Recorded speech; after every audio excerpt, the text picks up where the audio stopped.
Hello my dear students, welcome to our educational channel Edu Management.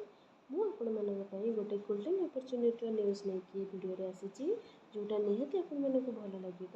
Jawahar Navodaya ବିଦ୍ୟାଳୟର application form ବିଷୟରେ ଏ ଭିଡ଼ିଓରେ ଆମେ discussion କରିବା। ମୁଁ ଜାଣିଛି ବହୁତ ପିଲା ଏ ବିଷୟରେ ଅଲରେଡ଼ି ଜାଣିସାରିଥିବେ। ଯେଉଁମାନେ ଏପର୍ଯ୍ୟନ୍ତ ଆପ୍ଲିକେସନ୍ ଫର୍ମ ବିଷୟରେ ଜାଣିନାହାନ୍ତି କିଛି, ନିହାତି ସେମାନଙ୍କୁ ଇନଫର୍ମେଟିଭ୍ ଲାଗିବ ଏବଂ ସେମାନଙ୍କ ପାଇଁ ଏ ଭିଡ଼ିଓଟି ନିହାତି ନିଡ଼ଫୁଲ୍ ହେବ। ଏବଂ ଯେଉଁମାନେ ଜାଣିସାରିଛନ୍ତି ମୁଁ ଆଶା କରୁଛି ସେମାନଙ୍କୁ ମୋ ଇନଫର୍ମେସନ୍ କିଛିଟା ନୂଆ ଲାଗିବ ଏବଂ ତାଙ୍କର ଦରକାରରେ ଆସିବ। ଠିକ୍ ଅଛି, ଚାଲନ୍ତୁ ଭିଡ଼ିଓଟି ଷ୍ଟାର୍ଟ କରିବା।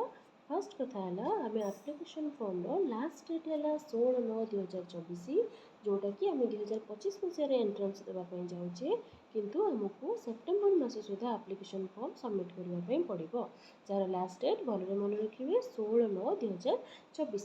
ତ ଏଇ ଆପ୍ଲିକେସନ୍ ଫର୍ମ ଆମକୁ ଆପ୍ଲାଏ କରିବା ପାଇଁ କ'ଣ କ'ଣ ଡକୁମେଣ୍ଟସ୍ ଦରକାର, ଏଲିଜିବିଲିଟି କ୍ରାଇଟେରିଆ କ'ଣ ରହିଛି, ଆମେ ସମ୍ପୂର୍ଣ୍ଣ ପ୍ରୋସ୍ପେକ୍ଟସଟା ଏ ଭିଡ଼ିଓରେ ଡିସ୍କସନ୍ କରିବା।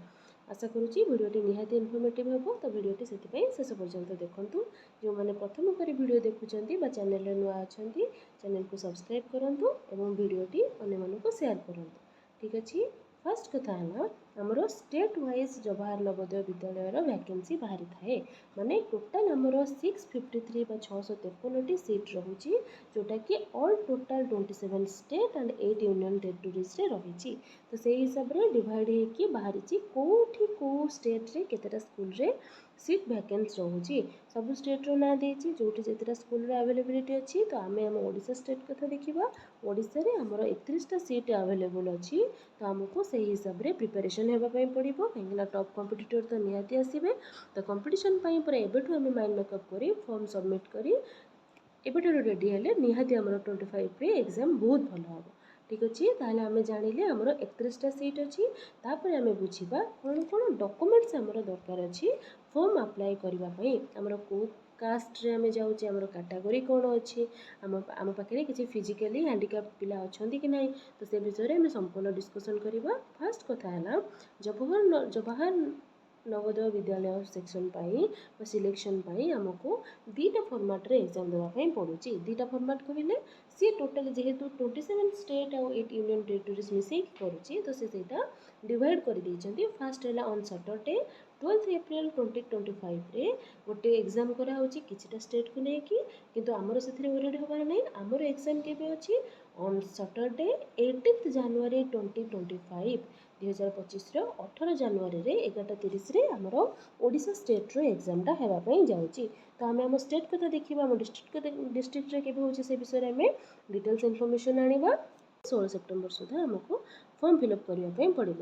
ପିଲାମାନେ ଏଠି ଗୋଟେ ଲିଙ୍କ୍ ଦେଇଛି http://navodaya.government.in, ଏହି ଲିଙ୍କ୍ରେ ଯାଇକି ଆମେ ଆପ୍ଲିକେସନ୍ ଫର୍ମ ଡାଉନଲୋଡ଼୍ କରିପାରିବା। ସେଇଟା ମୁଁ ଆଉ ଗୋଟେ ଭିଡ଼ିଓରେ ତୁମମାନଙ୍କୁ ଦେଖେଇବି ଆପ୍ଲିକେସନ୍ ଫର୍ମଟା କେମିତି ଫିଲ୍ଅପ୍ କରିବା, ସେଠି କେଉଁଠି ଫଟୋ ଲାଗିବ, କେଉଁଠି ସିଗ୍ନେଚର୍ ରହିବ, ସେ ବିଷୟରେ ଡିଟେଲ୍ସ ଡିସ୍କସନ୍ ଆଉ ଗୋଟେ ଭିଡ଼ିଓରେ କରିବା। ଆଜି ଆମେ ଏ ଭିଡ଼ିଓରେ କ'ଣ କ'ଣ ଡକୁମେଣ୍ଟ ଦରକାର ଏବଂ ଏଲିଜିବିଲିଟି କ୍ରାଇଟେରିଆ କ'ଣ ରହିଛି ସେ ବିଷୟରେ ଦେଖିବା। ଫାର୍ଷ୍ଟ ଆମର କ'ଣ କ'ଣ ଡକୁମେଣ୍ଟ ଦରକାର। ଫାର୍ଷ୍ଟ ଡକୁମେଣ୍ଟ ଆମର ମେନ୍ ଇମ୍ପୋର୍ଟାଣ୍ଟ ଡକୁମେଣ୍ଟ ହେଲା ଗୋଟେ certificate verified by the headmaster mentioning the details of candidate in the prescribed format. ଯେଉଁ ସ୍କୁଲରେ ଆମେ ପଢ଼ୁଛେ, ମାନେ ଆମେ 6 ପାଇଁ ଆପ୍ଲାଏ କରୁଛେ, ତ ଆମେ 4, 5 ତ ଗୋଟେ କେଉଁଠି ପଢ଼ୁଥିବା ନା, ତ ସେ ସ୍କୁଲର ହେଡ଼ମାଷ୍ଟର ଯିଏ, ସିଏ ଗୋଟେ ପ୍ରେସ୍କ୍ରାଇବ୍ଡ ଫର୍ମାଟ୍ରେ ସିଗ୍ନେଚର୍ କରିକି ଦେବା ଦରକାର। ତାପରେ କ୍ୟାଣ୍ଡିଡେଟ୍ ଯିଏ ନିଜେ କ୍ୟାଣ୍ଡିଡେଟ୍, ତା'ର ଫଟୋଗ୍ରାଫ, ତା'ର ପ୍ୟାରେଣ୍ଟଙ୍କ ସିଗ୍ନେଚର୍ ଏବଂ କ୍ୟାଣ୍ଡିଡେଟ୍ର ସିଗ୍ନେଚର୍ ନିହାତି ମ୍ୟାଣ୍ଡେଟୋରୀ, ମାନେ ନିହାତି ଦରକାର। ତାପରେ ଆଧାର ଡିଟେଲ୍ସ ଦରକାର, ରେସିଡେନ୍ସ ସାର୍ଟିଫିକେଟ୍ ଦରକାର, ଯେଉଁଟାକି ଗୋଟେ ଗଭର୍ଣ୍ଣମେଣ୍ଟ ଅଥରିଟିରୁ ପ୍ରୋଭାଇଡ଼ କରାହେଇଥିବ। ଆଧାର କାର୍ଡ଼ ତ ସମସ୍ତଙ୍କ ପାଖେ ଥିବ।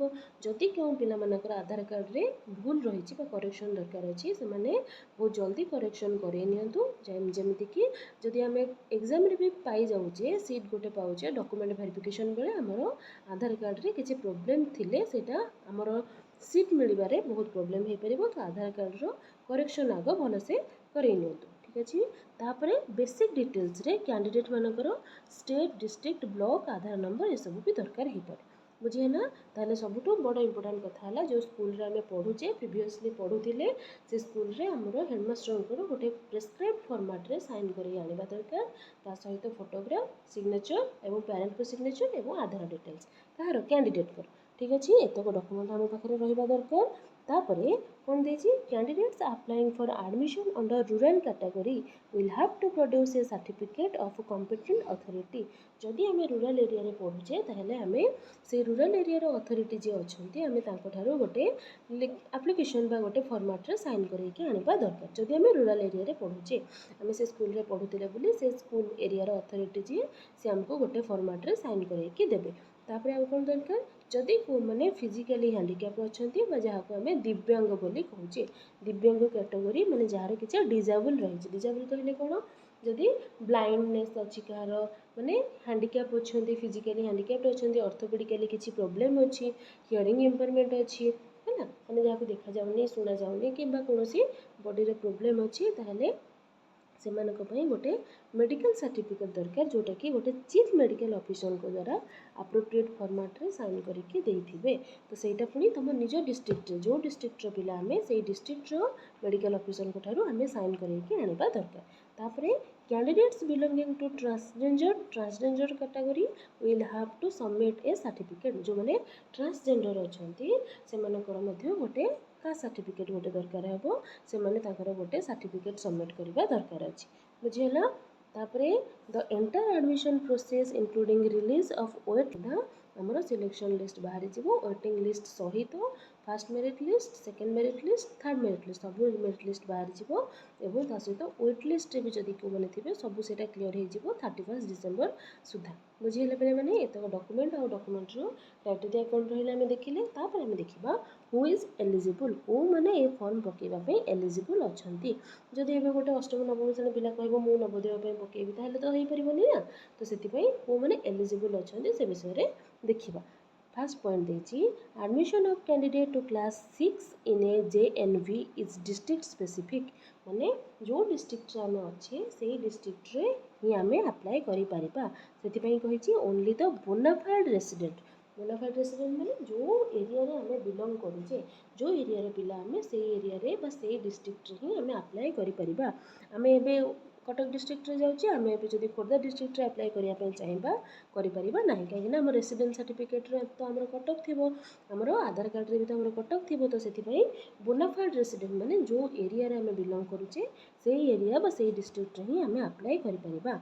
जदि हमें आउ अलगा कोठी पकाउचे ताहले हमर डॉक्यूमेंट वेरिफिकेशन रे हमर सिलेक्शन हेइथिले मध्ये एंट्रेंस क्लियर करथिले मध्ये हमें कटि जिवो बुझियला बेले तो जो डिस्ट्रिक्ट रे पिला सेही डिस्ट्रिक्ट रे ही अप्लाई करिबा दरकार।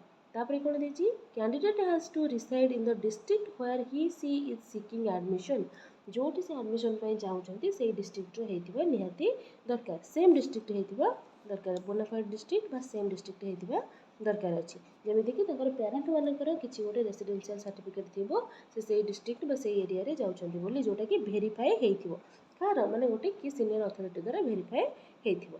तापरे कोन पॉइंट देछि candidate has to study class B বা class 5 in any of the government or government recognized school माने पिला पंचम श्रेणी पर्यंत गोटे को गवर्नमेंट स्कूल रे पढ़िथिबा दरकार नहले गवर्नमेंट जहाँ को प्रेस्क्राइब करथिबो बा रिकॉग्नाइज करथिबो सेमती गोटे स्कूल रे पढ़िथिबा दरकार बुझियला।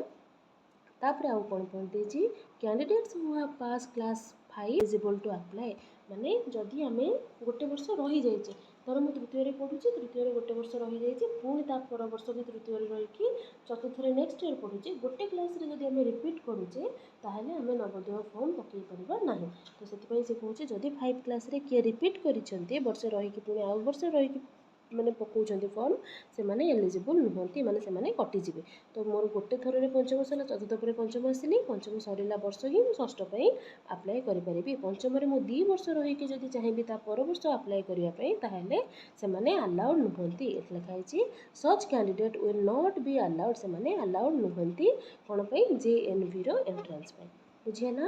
आउ एज केते हेथिबा दरकार जो कैंडिडेट अप्लाई करिबे माने 2013 1/5/2013 पूर्व जन्म होई नथिबे किबा 31/7/2015 पर जन्म होई नथिबे जदि को माने भूल इनफॉरमेशन देके फॉर्म अप्लाई करि भी दउछंती एंट्रेंस रे क्लियर करले मध्ये से मानकर डॉक्यूमेंट वेरिफिकेशन रे से माने कटि जिबे केबे भी से मानको एडमिशन मिलबो नाही जदि आधार कार्ड रे डेट ऑफ बर्थ भूल अछि सेटा करेक्शन करिके फॉर्म अप्लाई करंतु बुझिया ना।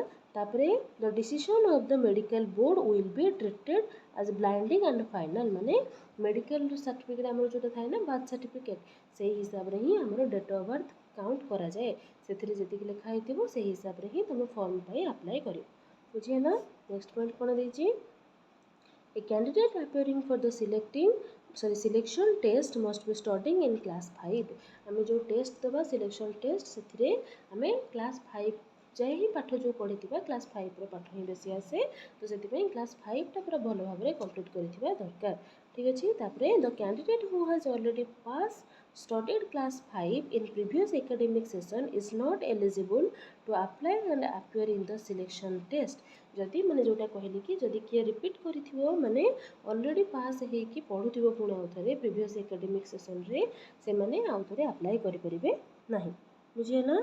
तापरे हमरो सिलेक्शन टेस्ट केमति रहिछि तार क्राइटेरिया देखिबा माने composition of the selection test कौन कौन क्राइटेरिया रही को सब्जेक्ट रही पिला माने तो जानी थी already mental ability arithmetic test language test total आमर रोची 80 क्वेश्चन एंड 100 मार्क है 100 किंतु नंबर ऑफ क्वेश्चन है 80 माने सब मेंटल एबिलिटी रो 40 टा question test sorry arithmetic test रो 20 लैंग्वेज टेस्ट रो 20 तो एला हमर टाइम हो 2 आवर्स टोटल मार्क है 100 मार्क ता भितर हमको गोटे मार्क पाई केते मार्क मिलुछ माने गोटे क्वेश्चन पे माने जदि आम गोटे क्वेश्चन अटेंड करूचे आमको केते मार्क मिलुची नेगेटिव मार्क अच्छी ना नहीं नेगेटिव मार्किंग तो नहीं आमको गोटे क्वेश्चन को 1.5 मार्क लेखा मिलुची माने गोटे क्वेश्चन जदि आम ठीक करूचे 1.5 मार्क मिलुची और तार नेगेटिव मार्किंग किछि नहीं बुझेला।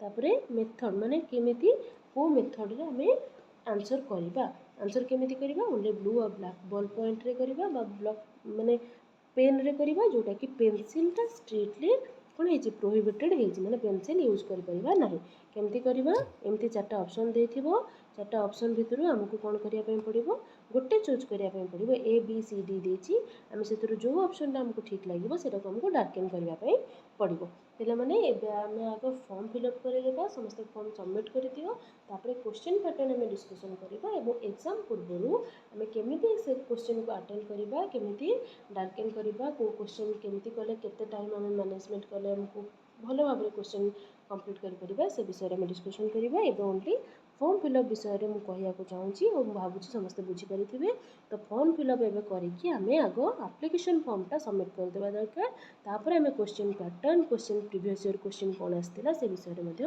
डिस्कशन करि परिबा ठीक अछि। आशा करूची वीडियो निहाती इनफॉर्मेटिव लागिथिबो जदि कहार को कथरा डाउट रहिला ताहले से माने कमेंट माध्यम रे मते जणांतो मु निहाती से मानकर डाउट क्लियर करबा पई चेष्टा करी। थैंक यू जय जगन्नाथ।